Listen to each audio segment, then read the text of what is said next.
So, I don't know about you, but I actually like New Year's resolutions. The mental state that you get into thinking you've got a clean slate for the next 365 days is a good thing for me. But for the longest time, I think the real challenge is just remembering the resolutions. At least for me, I used to do a resolution and then I'd say, you know what, this is my mantra heading into the year. These are the goals that I'm gonna set out to do. I'm so pumped. Let's do this. But the reality is most of them just end up forgotten. For the longest time, that's been the challenge. So in this episode, we're gonna talk about how you can maybe improve that by using a system that I've adapted from several different sources. I did this when I was 25 years old. And so we talk about how to write these goals and maybe structure them a little bit better, how to position yourself to actually attain these goals and position yourself for success in this year and maybe the next coming years as well. And so the first thing I do is clean up.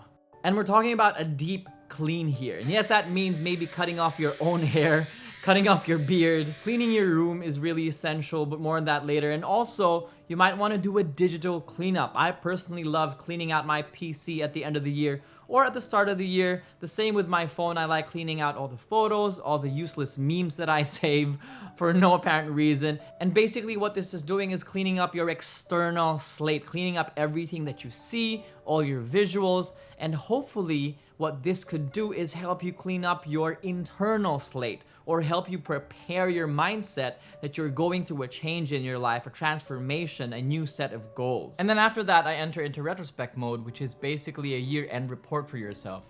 I like to really backtrack and figure out where I won last year, where I lost last year, the things I did, the things I tried out, and generally just figuring out if I went through any progress last year or no progress at all. But obviously knowing where you are in the current will make it easy for you to figure out where you're headed when you're plotting out new goals or new things you want to do or grow into. And then after that, we enter number 2, which is setting your actual goals. Now there's 2 things you need to do. You can do it at the same time or you can do it one at a time. In this case, we're gonna do it one at a time. And to do this, we're gonna use Notion. And as you can see here, I've actually got a 5-year plan. Maybe I'll do another video on that soon. But for now, let's make a new notebook, a new page. Let's call this 2022 planning. Okay, wow. It automatically came up with a fish flag. I don't know what that is, and again, there's a lot of ways to do this, but this is how I specifically do it. And that is by doing a list or making a list in categorical form. And that's where I begin with health.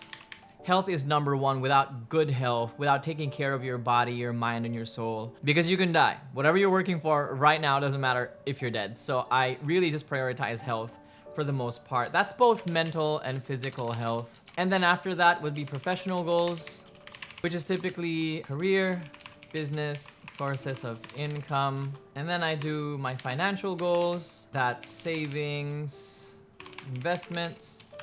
And then I do my favorite part, which is personal growth. So that is discovering something new about myself, maybe a hobby, learning something new. And so this is the base of how I set goals for the year.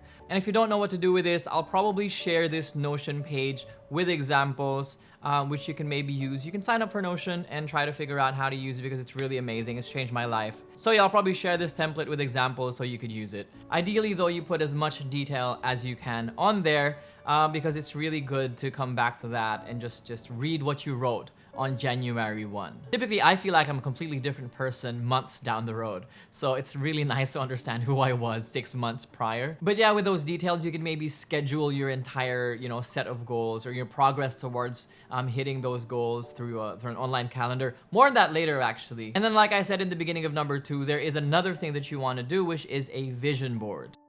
Guys, I can't stress enough how important having a vision board is, for me at least, whenever I want to reach new goals or do new things within the year. So this entire vision board situation is something that I've been doing for quite a while, way back when I was going through quarter life crisis. I got into the habit of imagining and visualizing myself in the situations that I wanted to be in That's a little bit confusing, but just to give you a concrete example, I always liked visualizing or imagining or maybe even daydreaming. In my head, it's literally me in the moment walking on stage, crowd of people, thousands of people, and I'm there talking to them and trying to inspire them and motivate them and try to help them in one way or another. I was building a startup at one point, and I imagine me going on stage and talking about that startup, and then now I've got this vlog. Now I imagine me getting on stage and trying to, impart my knowledge, give everyone Diskarte, as much Diskarte that I can. And just talking about it empowers me already. And I think I already mentioned this on one of my other videos, but I got this from athletes.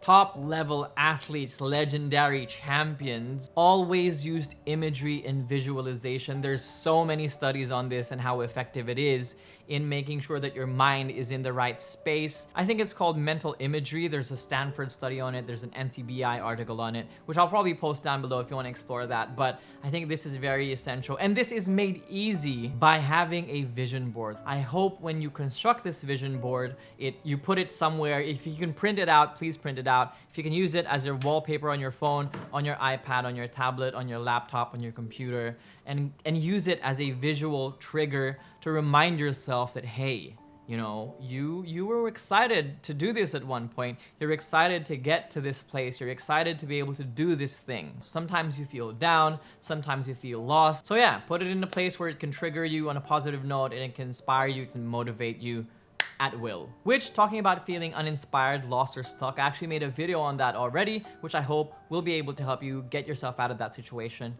Feel free to click here. Just a quick note about writing down your goals or crafting a vision board is recognizing what your actual capabilities are, because you don't want to put down goals that are just completely impossible for you to achieve in a year. I'm not saying don't be ambitious, but all I'm saying is it's useful to be real with yourself, because in that way, if you don't hit those goals, then you aren't sad about not hitting them. You aren't too upset about yourself. Now, in setting out to achieve these goals, there's a couple of tips and tricks that you might want to deploy or use in order to make going out and trying to do these goals or achieve these goals a little bit easier. One of those tips is scheduling everything. Use Google Calendar or whatever calendar that you've got. And the reason why I think you should schedule is because I think mas maraming procrastinators in the world. Mas maraming tamad. Procrastination is codename for tamad, at least in my sense. But really, having a schedule or a deadline date helps out a whole lot. This is called Parkinson's Law, which is an adage that says the work expands so as to fill the time available for its completion.